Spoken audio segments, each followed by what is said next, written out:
Alright guys, here's another quick video. This one's to show you what it looks like when we actually put our design into the laser cutter using the SVG files that we're going to be creating. So this lantern here is one that I found online and I just liked the windows. Again, we're going to ask you guys to be creative and make your own.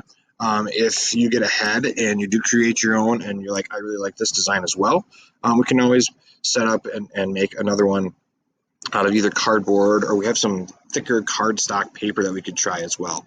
So for this one here, I found it online, I saved the image, I converted it to an SVG file or an STL file, but this one I did do an SVG. Then I uploaded it to Tinkercad, and now I'm going to export it.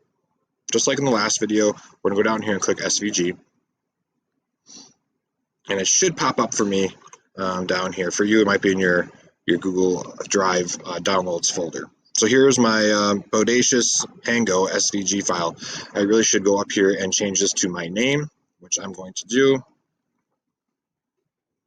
And then I'm just going to say what it is. It's my lantern. Okay, and then when you export it, it'll come up with your name and lantern. So for the purpose of this video, I just have it already downloaded down here, so I'm just going to use that one. So once you put it in the Google form, just like we've done with the coasters and everything else, we're going to take it over to Dremel. And I have already turned on the machine and I did a new capture of my plates. Right now I don't have anything on my plate. We would end up having a piece of cardboard in there. You guys will be getting a 12 by 20 inch piece of cardboard, which is pretty much this entire area. It's like about an inch off from all the sides, which the laser cutter can't even cut anyways.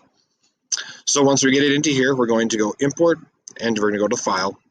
We're going to find our file. In this case, it's my downloads. So here's my Bodacious Hango, which really should say my name and lantern.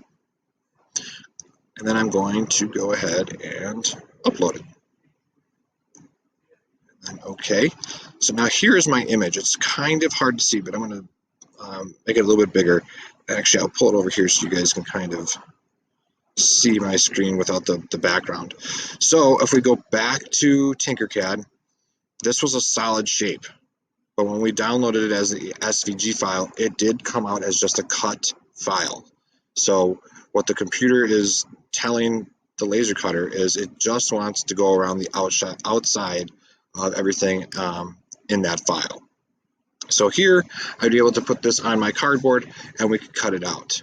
Again, you're not going to have these windows in. You're going to be doing those second, especially if you're going to be using cardboard. The cardboard is a little bit harder to fold. And when you have your windows cut out before we make our fold lines, we have a tendency to have things rip and break. So what we're going to do without the windows is we're going to cut the outline of our lantern, and then we're going to fold and make sure everything fits together nice and neatly. Once we have it all folded up, we're going to make it nice and flat again, but we'll have those crease lines. And we're going to come back in and we're going to put our windows in.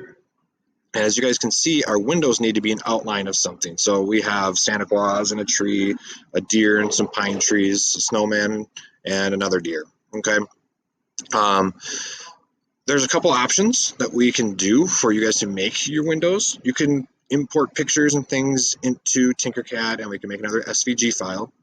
Or you could actually take a white piece of paper and a black marker, and you can draw your own outline. And we can put that into the laser engraver. It'll take a picture, and the software can actually recognize those black lines and turn your picture that you drew into an SVG file, and we can cut these out. So I will be showing you that, or Mr. Singer will be showing you that in class. So start brainstorming some ideas of what you want your windows to be. Remember, you have to have obviously a minimum of 4 sides for it to be a lantern. But if you are wanting to get creative and try 6 or 5, that's totally up to you. If you have questions, come ask Mr. Singer or myself, and we'll be happy to help you out.